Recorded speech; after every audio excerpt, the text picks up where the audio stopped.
Well, the first thing I would like to ask you is whether you consider yourselves to be inflamed. I pose this question, and you will understand it by the end of the talk. Now, each of you should think about whether you consider yourself to be inflamed. I suppose that if something hurts, you have some ailment, as you are clear that you do, while others might think that you do not, that there is no inflammation in your body. Well, I just want us to reflect on this today because the first thing I want to explain to you is what inflammation is. Inflammation is a somewhat ambiguous word, and sometimes we are not clear on what it means when we say it is the basis of all diseases, because inflammation is the basis of all diseases. It is the basis of cancer, it is the basis of rheumatoid arthritis, it is the basis of Alzheimer, of cardiovascular disease, of any pathology we may have, especially a chronic pathology, and of course all the itis conditions. We know that when we have sinusitis, gingivitis, or cellulitis, there is always inflammation present. I think that is what we all have clear and what we think about when we talk about inflammation. But today we are going to talk about another type of inflammation. As I just told you, well, there are two types of inflammation: acute inflammation and chronic inflammation, which is the one we need to be concerned about and is at the root of diseases. Acute inflammation, which is what you might be thinking of, is when something hurts, when I have an infection, when there is trauma, when I undergo surgery, I swell up, I turn red, and it hurts. There is acute inflammation and the immune system kicks in to attack the pathogen. It will heal me and repair structures. This is logically very good and helps us recover. Inflammation is something necessary.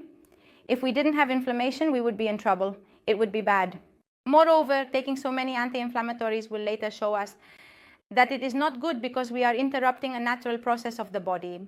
We need to think about why I have this inflammation, where this pain is coming from, and apply a different type of remedy. Sometimes we can use an anti-inflammatory, which can logically help us if we have severe pain, but it is not something we should be constantly resorting to if we understand where that inflammation is coming from. Therefore, the goal of inflammation is to eliminate the harmful agent and repair. But today what I want to explain to you, which is often the most complicated to understand, many patients tell me, is about inflammation. They say they don't quite understand it because they don't feel any pain. It's chronic inflammation. Chronic inflammation is always below the pain threshold. It doesn't hurt us. We can have it and have no idea that this inflammation is in our body. It occurs when there is a stressor that persists over time. What stressor could it be? For example, prolonged exposure to environmental toxins. We live in a very polluted world. Many additives that enter through our diet, which is what we will talk about today. All of these are foreign substances that our immune system has to deal with every day, keeping us constantly inflamed, and many times it also inflames our digestive tract, or for example, when we have persistent infections, a virus. Many of us can have a cytomegalovirus, an Epstein-Barr virus, viruses that are in our bodies. We know that we come into contact with viruses and they remain in our bodies, constantly stimulating our immune system. They are the basis, for example, of many autoimmune diseases. Sometimes it is not studied whether there is a virus that may be present, not showing itself but causing our immune system to be permanently inflamed. An autoimmune disease, of course, is when the immune system attacks the body itself. Obesity. Obesity generates constant inflammation, and we will see this now. Or nutritional imbalances. All of this may be something that is happening to us right now. We may be following an inflammatory diet and have nutritional imbalances that are creating a pro-inflammatory state in our body, and we need to know that, and even if we don't feel any pain, we must understand that it can be a precursor to a health problem. So, going back to the previous slide, when there is a stressor that persists over time, our immune response remains, and then it starts to generate alterations, metabolic alterations, or dysfunction. For example, an autoimmune disease that comes to mind and is very common and that we constantly treat is Hashimoto's disease. In the end, the thyroid stops functioning, ceasing to produce hormones because the immune system is attacking it. The problem is immunity. They simply give me hormones, which is fine. Logically, I have to take hormones to regulate the amount of hormones my body needs to control metabolic functions and to function properly. However, we are not addressing the problem, which is that there is a disruption in the immune system that is attacking an organ. So, this is chronic inflammation, and it is what we will focus on today and what we need to be concerned about and understand, because it is very related to our lifestyle. All the chronic diseases we suffer from today, the ones I just mentioned are logically very related to Mathian lifestyle. The World Health Organization states that between 40 and 60% of cancer could be prevented with lifestyle-related measures. Not everything is genetic. Well, now what I want to do is give you some examples of the relationship that exists between inflammation and certain pathologies. I can't talk about all of them today because I've been given 45 minutes and I don't have time, but I will mention some common conditions that we all likely know and that will help us understand a bit about what inflammation is. For example, atherosclerosis, and I mention it because I'm going to talk about cholesterol. Many people today have high cholesterol, and when we go to the doctor, they see that we have high cholesterol. Some, fortunately, are starting to give lifestyle recommendations, but regardless of that, they logically want to lower that cholesterol because high cholesterol is bad. And why is it bad? Because they quickly give me a statin to lower my cholesterol without considering anything else. I want us to understand that cholesterol is not bad. It is not bad. It is good because many hormones come from cholesterol. For example, the other day I had a patient whose cholesterol had dropped significantly because he was on 2 statins, and he started exercising, dieting with me, and taking care of himself, so he had extremely low cholesterol. Well, he was feeling tired. He was a businessman, and at work nothing mattered to him. He didn't have that drive. He wasn't feeling well emotionally. He was very down. And Elisa, I'm not like that. I've never been like that. Of course, we did a hormone analysis, and his testosterone levels were through the floor because they had lowered his cholesterol, since testosterone comes from cholesterol. So it's not good to lower cholesterol so much, which is what they are insisting on these days. But why do we insist? Let's understand why. Cholesterol adheres to the atheroma plaque, which is the problem that causes a narrowing of the artery and can logically lead to a stroke or a heart attack because there is no blood flow.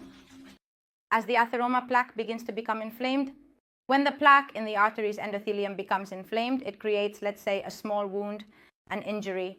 We need to fix that. The immune system starts to repair itself and begins to generate what we see there, a plaque. Cholesterol actually adheres to that plaque to repair it. And when we talk about good cholesterol and bad cholesterol, the so-called bad cholesterol, which is not really bad, is the cholesterol that has a very small molecular density, which is LDL, and it is the one that adheres most easily to the atheroma plaque. Therefore, the problem with cholesterol is not a problem of high cholesterol, it is a problem of inflammation. If there is no inflammation, cholesterol flows freely through the artery and there is no problem, allowing us to have slightly higher cholesterol. USAN is going to be fundamental for many, as I have said, many metabolic pathways that we need. So, to understand that in the end, the problem is inflammation and lifestyle. Now, some cardiologists are starting to conduct a cardiovascular disease risk assessment. So if the patient has a sedentary lifestyle, what is their weight? Obesity, abdominal circumference, okay? Smokes, has a very high risk. Statin has a very low risk because he exercises a lot because of that, and his cholesterol is genetic. Well, you can afford a cholesterol level of 230, it's fine because you don't have cardiovascular disease, okay? But the important thing is this. For patients with high cholesterol, for example, I give them omega-3. I don't give omega-3 to lower their cholesterol because omega-3 does not lower cholesterol. Omega-3 reduces inflammation, which is what we are going to address. And of course, we need to lower cholesterol, but through lifestyle changes. The statin should be given, but the latest is metabolic syndrome. Nowadays, we no longer talk so much about obesity, but rather about metabolic syndrome. Why? Because excess fat in the body causes metabolic disturbances. It is a whole syndrome. So, when there is metabolic syndrome, there is what we just talked about, atherosclerosis, which is inflammation, and there is lipoinflammation. The adipocyte or fat cell is not merely an energy reserve, as was believed a few years ago. When the adipocyte has a lot of fat, it undergoes hypertrophy and generates local inflammation. Due to hypertrophy, there is hypoxia in that tissue, and macrophages begin to accumulate, leading to significant inflammation. This is a metabolically very active tissue that produces many cytokines. So we are inflamed not only because there is excess volume, but because there is a permanent inflammation that produces metabolic changes. And that inflammation can ultimately lead to insulin resistance and diabetes. Why? Because our body logically does not want so much energy, so it generates insulin resistance. Today I am not going to talk about this, but I don't have time. However, insulin is the key that allows the sugar in the blood, the one we consume, to enter the cell, thus removing it from the blood so that the cells have the sugar they need. When we have a lot of sugar and energy, the body no longer wants more energy and then develops insulin resistance. But insulin is closely related to inflammation. So in the end, when there is inflammation, the body also generates that resistance because insulin spikes also cause inflammation. In other words, everything is connected. And today it is also known, which is very interesting, that obesity is being studied for its effects on microflora. I am going to talk a lot today about the intestine because the intestine is practically the foundation of health. It is closely related to all our control systems. There is a very nice study in which a gut flora transplant was performed. The floras are the bacteria that live in our intestines. We have more bacteria than cells in our body. We have a huge number of bacteria, and the microbiome, which consists of the genes of the bacteria, is much larger, 300 times larger than our own genes. In other words, it is 1,000. Our bacteria really have a lot of influence, and that's why today we are going to talk a lot about them. Well, in this study, what was done was a flora transplant in mice. And then 2 apparently identical mice were transplanted with flora from an obese person. The mouse became obese with the same diet, with the same intake, everything. They were given a transplant of flora from a thin person and the mouse became thin.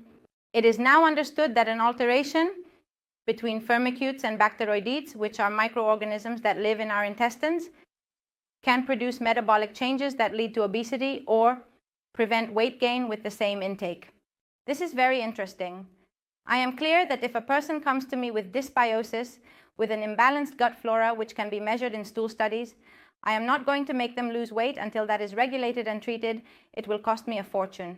And sometimes diets fail, not because the poor person is not doing things right, but because their gut flora is not allowing them to lose weight. This is very important. Neurodegenerative diseases, Alzheimer and Parkinson, are also related to inflammation. The brain also becomes inflamed. So we know that even today, this constant inflammation can be caused by toxic agents such as mercury, which is found in fish, particularly large bluefish. There is a lot of talk about avoiding tuna and swordfish, which unfortunately are very good fish because they contain omega-3, but they are highly contaminated because they accumulate mercury throughout their lives, as mercury accumulates in fat. We must understand that the brain is pure fat, pure fat.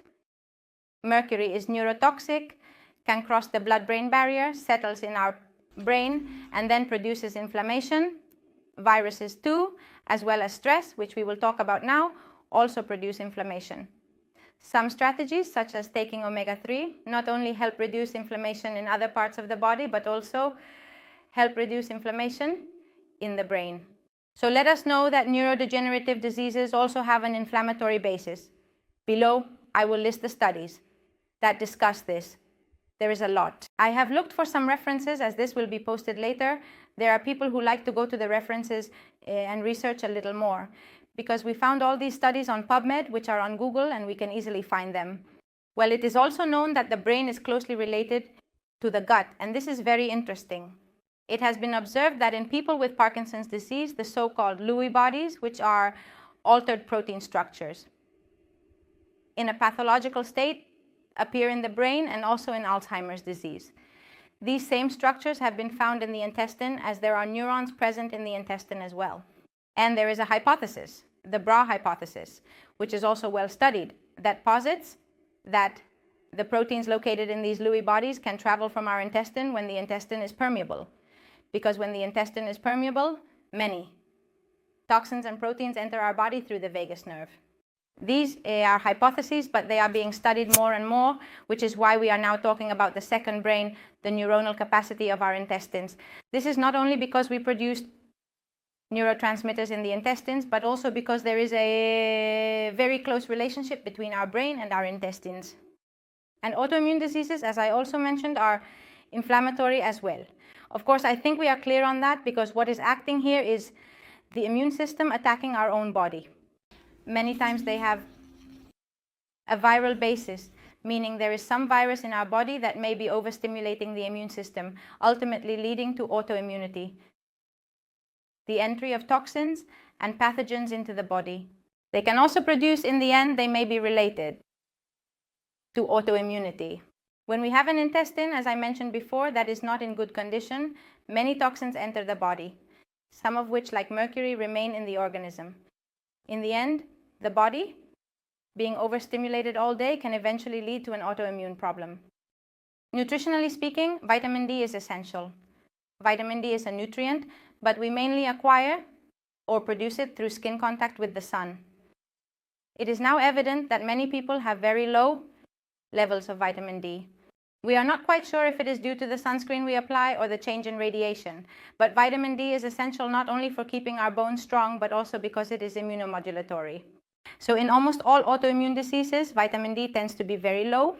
It is also good to know that for vitamin D to become an active vitamin, it must be metabolized in the liver and the kidneys. So we also need to take care of our liver and our kidneys. All of this is what I will talk about later, so I want us to connect it, as it was my idea to give this introduction, since they are also fundamental. Therefore, it is very related to nutrition, which will help us and our intestines and the premenstrual syndrome. Here I see that there are men and women alike, but we all know premenstrual syndrome very well. That syndrome we women experience before our period with pain, fatigue, and irritability. Premenstrual syndrome can be very diverse, but it is curious because when you analyze the hormones of two women, one who has it and one who does not, the hormones are the same. We always talk about hormonal change, the change between progesterone and estrogens. We all have that, and if we didn't, we wouldn't get our period. In other words, it is not a hormonal problem for a person to have premenstrual syndrome. Well, it could be hormonal, but normally it shouldn't be hormonal. When gynecologists conduct a study and see that logically the hormones are normal, then there are other alterations. For example, let's go back to the intestine. I will talk a lot about the intestine. Alterations in the flora. There is a type of bacteria in our microbiota called Clostridium that can be overgrown. There are times when there are alterations in our bacterial colonies and we may have an excess of Clostridium. Well, this bacteria 2009 increases the presence of an enzyme called beta-glucuronidase, which releases estrogens. It releases estrogens that are then reabsorbed at the intestinal level, leading to hyperestrogenism. We have more estrogens than normal due to an intestinal alteration, you see. And when we improve the intestine, we improve dysbiosis, and premenstrual syndrome disappears because that hyperestrogenism is regulated. There are more factors that can influence, for example, hormonal changes caused by endocrine disruptors. Endocrine disruptors are toxic, and some pesticides are typically among them.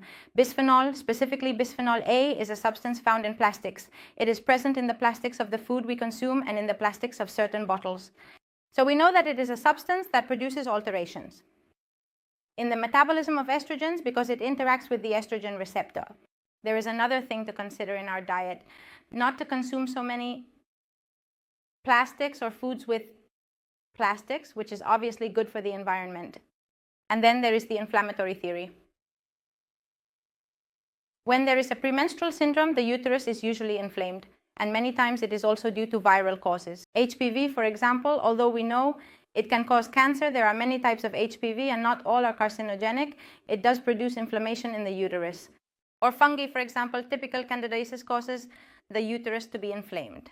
Vaginal candidiasis, which you are probably familiar with, is an overgrowth of fungi in the vagina, usually originating from the intestines. A person who has recurrent candidiasis and finds that using antifungal medication vaginally does not help and keeps experiencing it again and again, that imbalance also comes from our microbiota, or a bacterial cause, a bacterial infection. So let us know that in the end, premenstrual syndrome is also closely related to inflammation. I have given you some examples simply, but in the end, inflammation is related to autoimmune diseases, neurodegenerative diseases, cardiovascular disease, and of course cancer, as it is acting on our immune system logically. Rheumatic diseases, I relate that more because I feel pain from rheumatic diseases. Osteoarthritis or arthritis, forgive me, it hurts. Endocrine disorders, this is what generates inflammation. And another fundamental thing we need to understand is how our body's control systems work and that they are all interconnected. Many times I have not been diagnosed with any disease. I do not have any of the diseases I just mentioned. But my body is starting to show signs that something is not working well because I am tired, because I do have aches, and because I also have discomfort at a gastrointestinal level.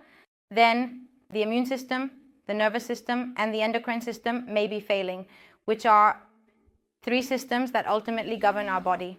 And if there is an alteration at this level, if there is inflammation and it starts to affect other systems, then in the end it can be the precursor to a disease. And something that greatly disrupts these systems is stress, prolonged stress over time. The same goes for a stress reaction. When something happens to us, our body releases adrenaline, cortisol rises, and we enter a state of alertness to react. This is very good. That stress is beneficial. But really, chronic stress, which is something that started to be discussed in the 20th century due to the lifestyle we lead, when we have experiences that linger over time, keeping us stressed and in a constant state of alertness, begins to disrupt our control systems. Why? Because we have stress, so we are producing adrenaline all day. We have high adrenaline, and then adrenaline also produces a hormonal change, which is an excess of cortisol.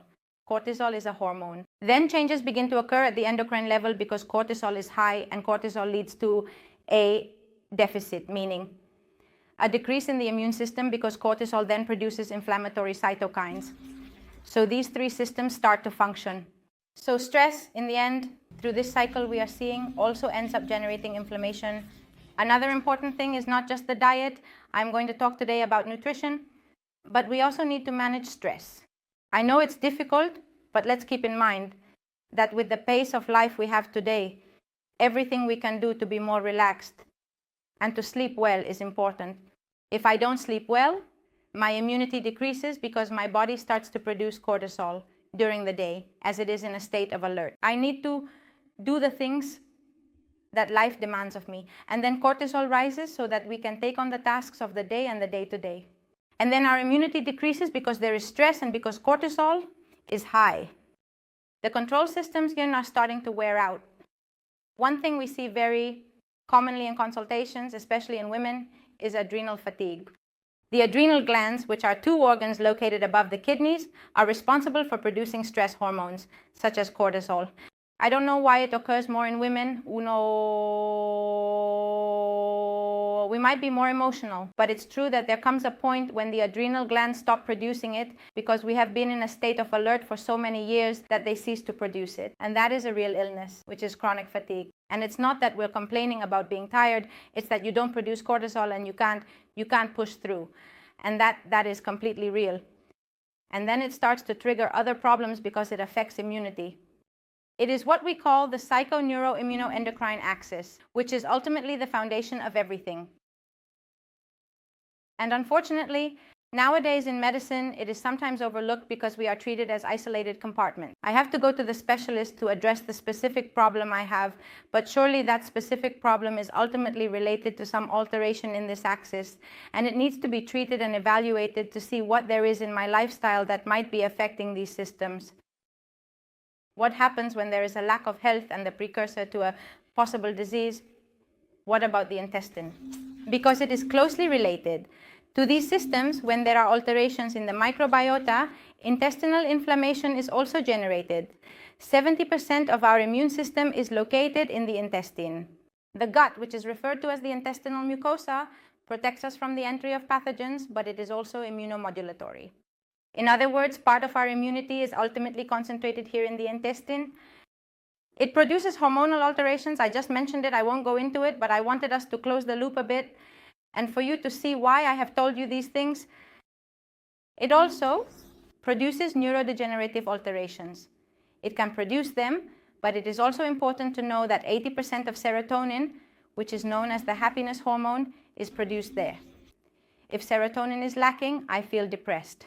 That is why all medications for depression, or almost all of them, are serotonin reuptake inhibitors. Well, this wonderful serotonin, which is essential for us to be happy and cheerful, is produced in the intestine. Constant constipation, intestinal disturbances, I'm depressed, I'm feeling down, I'm not well, I am.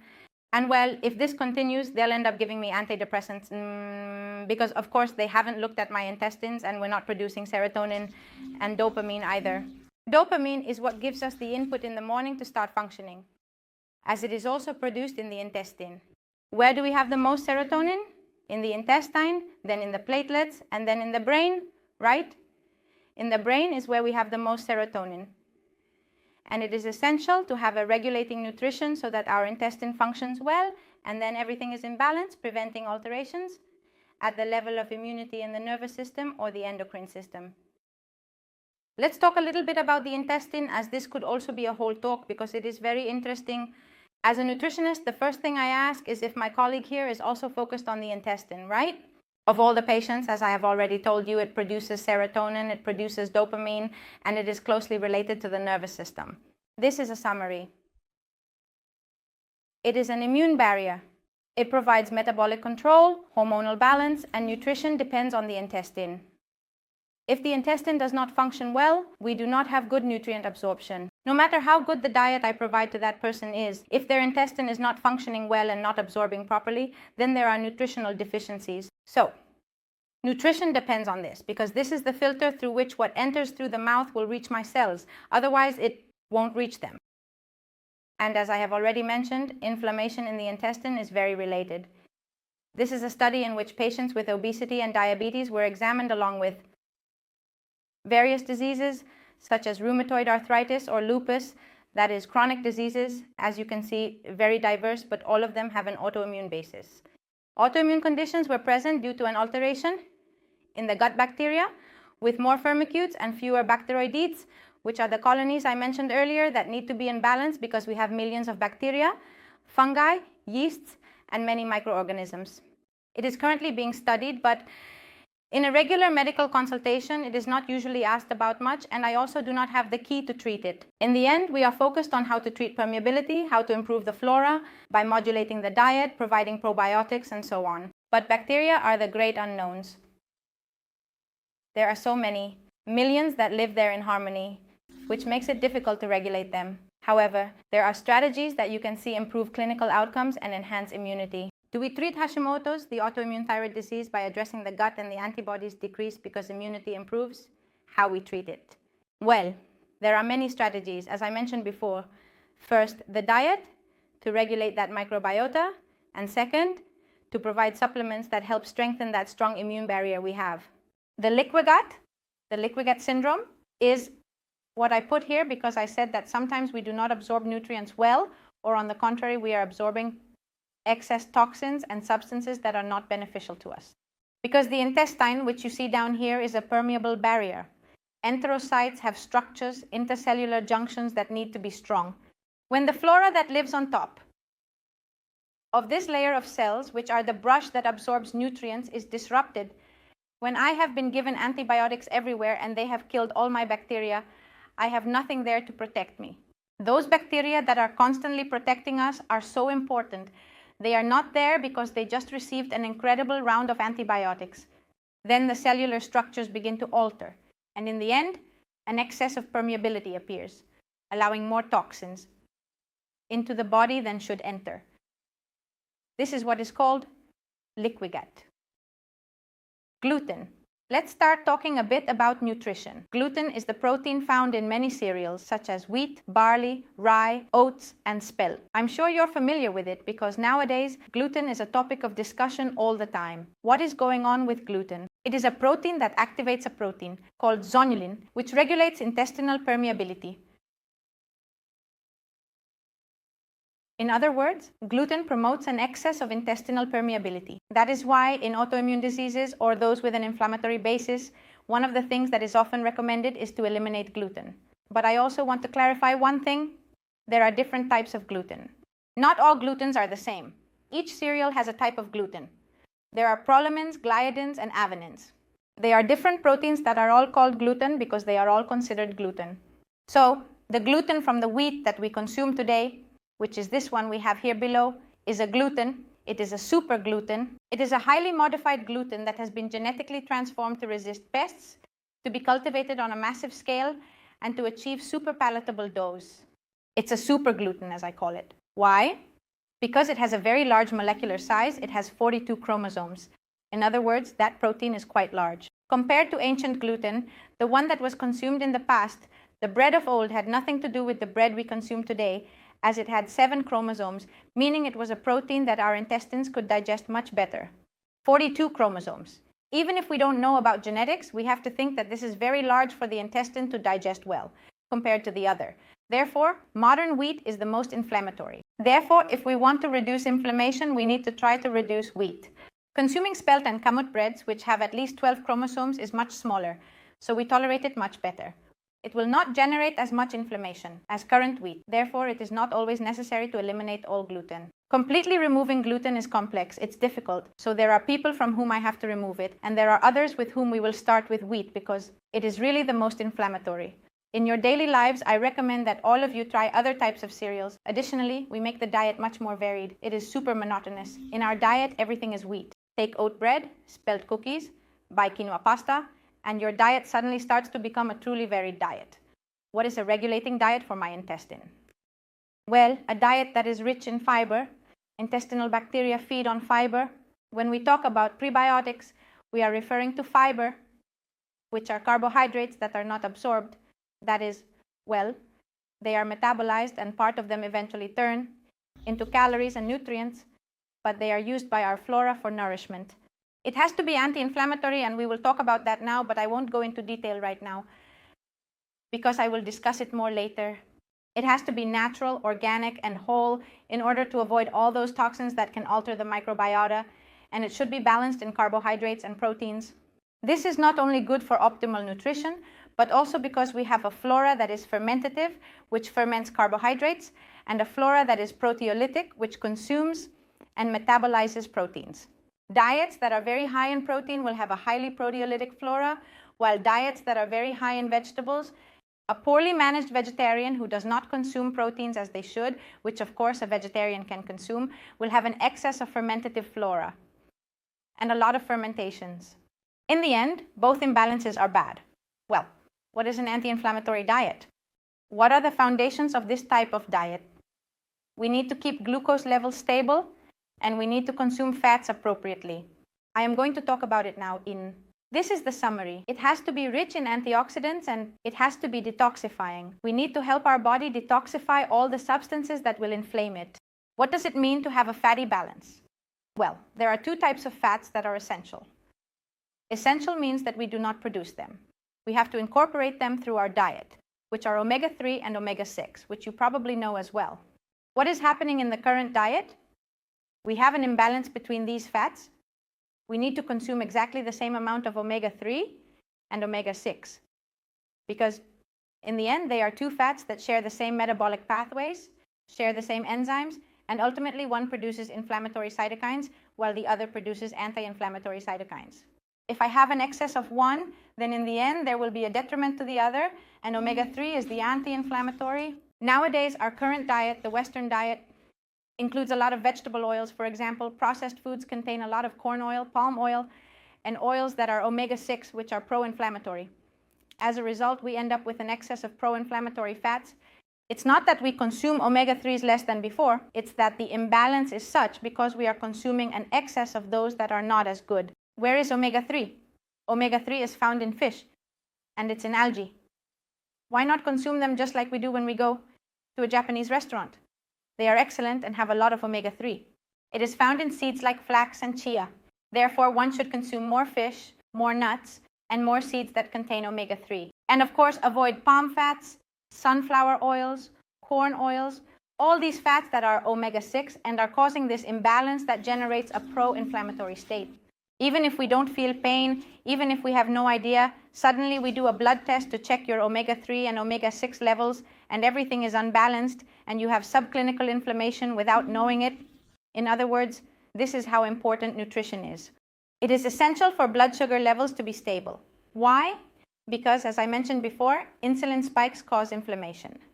So keeping blood sugar stable is ultimately about avoiding sugars. Is this simpler, right? Apparently.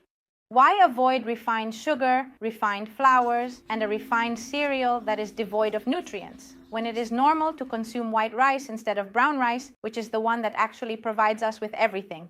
Well, it's because that's how it has been marketed to us. In the end, the industry takes what it removes and sells it elsewhere to feed animals. That's how it is. But we need to consume what nourishes us the most and what does not cause those spikes in blood sugar, such as refined foods.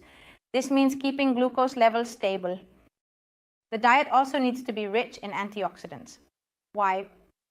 Well, another thing that causes inflammation is oxidative stress. Let's explain it. Normal cellular activity, the metabolism of our cells, the energy metabolism that occurs in the mitochondria, produces free radicals. This is something normal.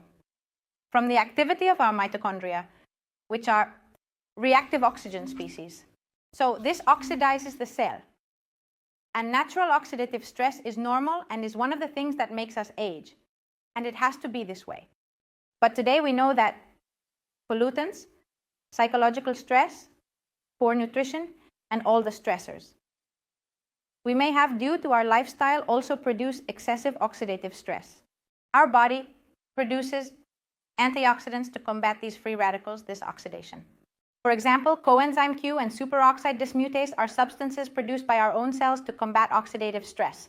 But if we live in a contaminated environment, as we have so much oxidative stress, we need an extra supply of antioxidants that do not excessively oxidize the cell and ultimately cause a metabolic alteration and produce inflammation. That is why antioxidants are fundamental and anti-inflammatory. When we talk about superfoods, the foods that provide us with the most health benefits are those that contain many antioxidants, 2009, to combat this oxidative stress. Any excess activity, for example, elite athletes experience more oxidative stress than normal and require many more antioxidants. Why? Because they are pushing their bodies to levels of exercise that are no longer healthy. It's great that they do it. I have been very active in sports, but they need to be given more antioxidants because their cellular metabolism is more active than normal. Antioxidants, foods that are antioxidants, especially vegetables, such as broccoli and resveratrol or grapes, forgive me. I mentioned them because they are good antioxidants for women, as I previously talked about premenstrual syndrome. I apologize to the men, but resveratrol has also been extensively studied in prostate issues because it acts on estrogen receptors and is also very beneficial for this. Indo-3-carbinol, for example, helps to prevent estrogen-dependent cancer. So eating broccoli is great because of the amount of antioxidants it contains. And resveratrol, which is also found in wine, is very antioxidant as well. Other antioxidants that you should all incorporate into your diet are turmeric and ginger. Nowadays, we can find them in all the fruit shops. They are two roots that are very anti-inflammatory. For example, there are very interesting studies on athletes with turmeric, which, when given in high doses, achieves an anti-inflammatory effect. They do not have to take as many anti-inflammatories for all their muscle and joint pains. You give them turmeric, in this case in very high dose pills, and you manage to reduce inflammation. Well, it's a wonder, isn't it? Because you are really avoiding the side effect of the anti-inflammatory, which is particularly harmful to the stomach and digestive system. And ginger too. Ginger is also an anti-inflammatory root. 2009. How to incorporate them? Well, I recommend that you keep the root at home and you don't even need to put it in the fridge. It lasts a long time in any drawer. You can cut it into pieces and add it to a vegetable cream. You can include it in a sauté, or you can put it in a salad because you can eat it raw. For example, when you have a sore throat, you chew a bit of ginger, which I warn you is spicy. Since I talk all day, I sometimes do this, and it quickly reduces the inflammation, really quickly. You put a piece of ginger in your mouth, and it significantly reduces the inflammation. That is, it contains a lot of substances that are anti-inflammatory and that you need to incorporate into your diet. Today, I will give you some ideas. In the course, we will talk a lot about this because we are going to do a cooking course, and of course, we will work with all these ingredients. And when I talk about eating to nourish, it seems very obvious to nourish oneself. But when we go shopping, we are not really looking at what we are buying and whether what the product contains truly nourishes me or if it is providing me with chemical substances that I am not interested in, and which is work for the body, as I say, because that has to come out one way or another. The body is not going to stay there unless it is mercury that remains. And on top of that, generates inflammation if we are not giving work to our body's detoxification systems.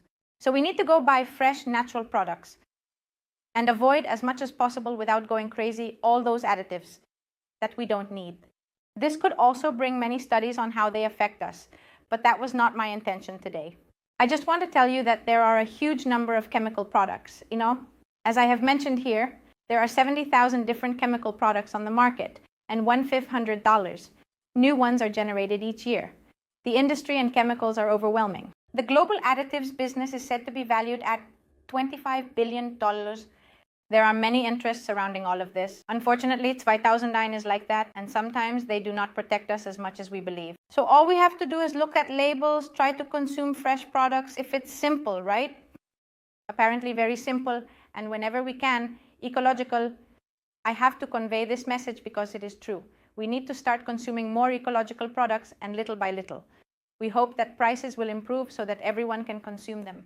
However, as of today, it is less accessible, but the more we consume it, the better.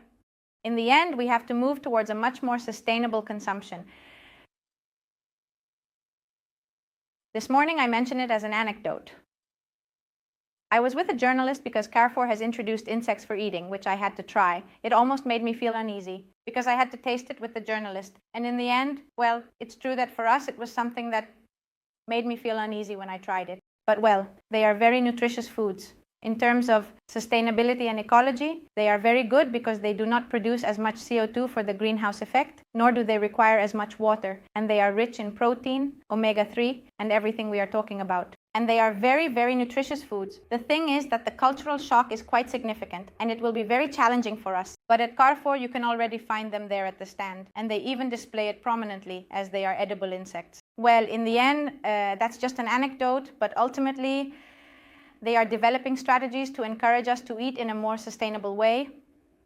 I keep seeing horrible faces around here. Eating organic is one way to do it.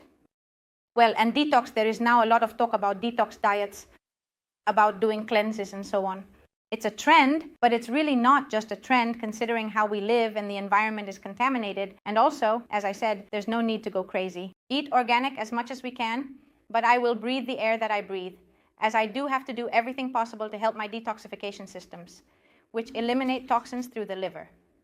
The liver transforms them into substances to be eliminated through the intestine, of course, through the skin, through the kidneys, and through the lungs. So anything that helps improve that detoxification will be wonderful.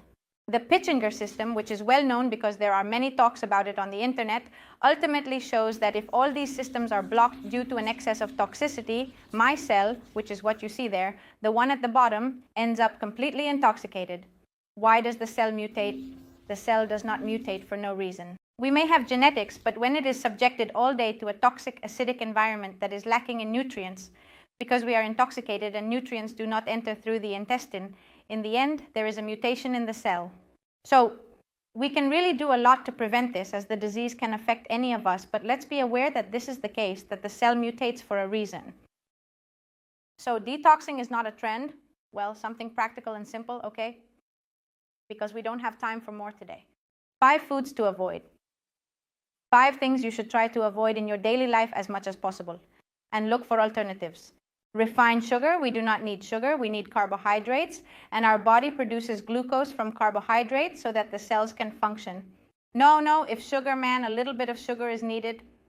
We don't need the sugar from fruits, from cereals, from legumes. We don't need refined sugar, it should be avoided. Stevia, rice molasses, agave syrup.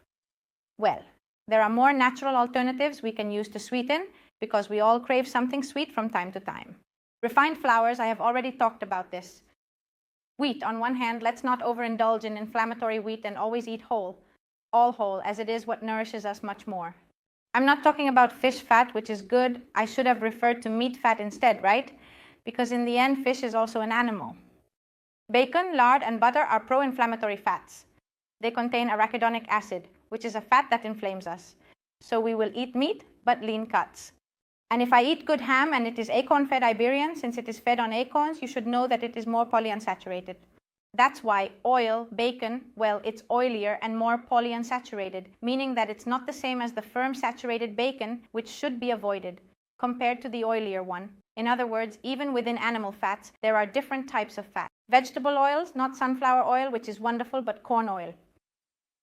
Not olive oil, forgive me, which is wonderful, but corn, sunflower, or palm oil. And additives as much as possible.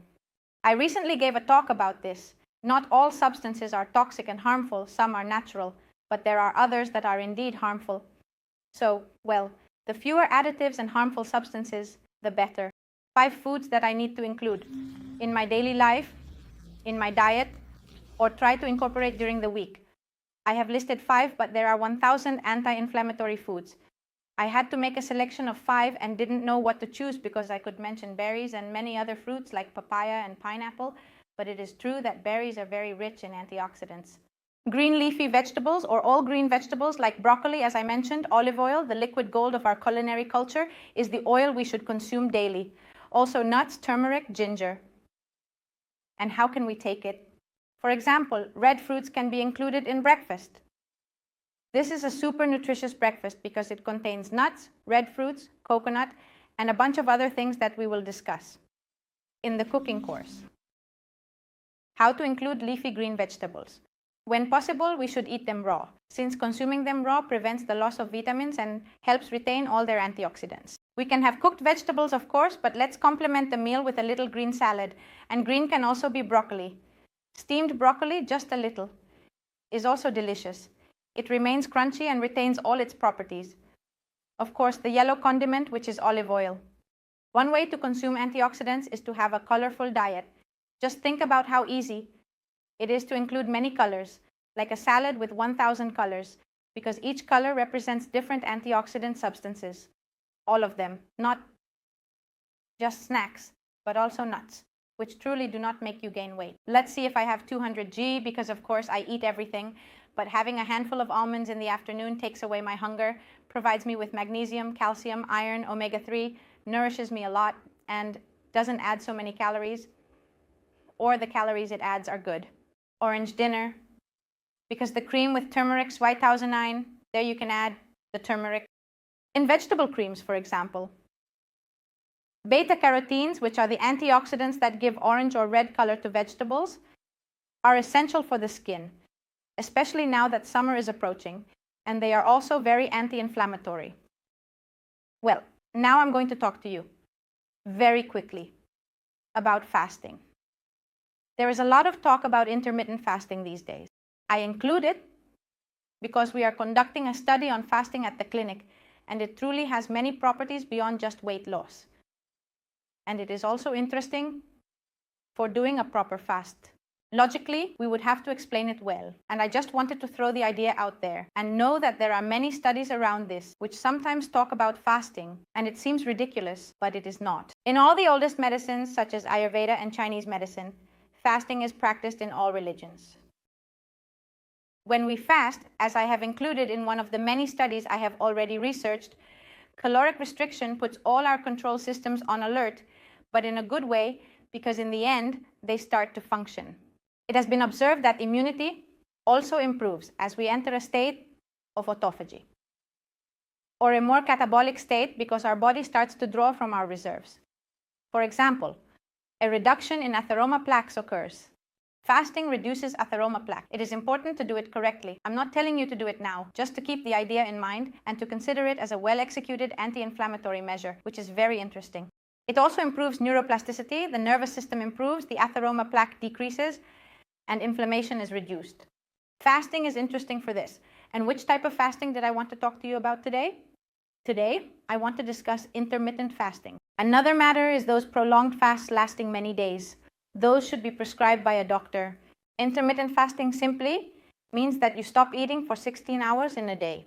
It is often recommended, for example, if one wants to improve diabetes, that insulin resistance improves significantly with fasting, perhaps for a couple of days a week on Monday and Thursday. And simply what is done is that one does not eat from 3 p.m. after the midday meal until the next day. I have broths, I have lemon juice, I can have infusions, but I do not eat. And in those 16 hours, we are already giving time to the body, and besides, I am sleeping for almost all of those hours. In other words, it is very manageable. I have done it a few times, and it is great for starting to produce all those metabolic benefits. And I don't have to do a fast, as I said, for many days. There are clinics that admit you and make you fast, but I'm not talking about that. I'm talking about occasionally giving our system a little rest. We really eat a lot at all hours, but our genetics are not quite prepared for that because we actually come from the Paleolithic era, where we ate when we could, when there was food, when we hunted. So now we have changed our diet and our way of eating a lot. So from time to time, taking breaks and fasting really reduces inflammation a lot. I must say it is well studied, and we improve significantly at a metabolic level. So I encourage you to one day do this. Say today I'm going to stick to liquids, of course, but just for one afternoon and until the next day. And I will also talk about this more extensively because it is very interesting. And I am currently doing a very good review of this because as a nutritionist, you told me 3 years ago, Elisa, about fasting. And I say it is a horror. Do not do fasting because it is useless, as you will have a rebound effect. I was the first to say no, and it is certainly very interesting. Therefore, to improve these 3 systems, which are our control systems, nutrition is essential. It is crucial to maintain stable blood sugar levels, to eliminate gluten or wheat, to consume plenty of antioxidants, to achieve a balance between omega-3 and omega-6 fatty acids. And vitamin D is fundamental.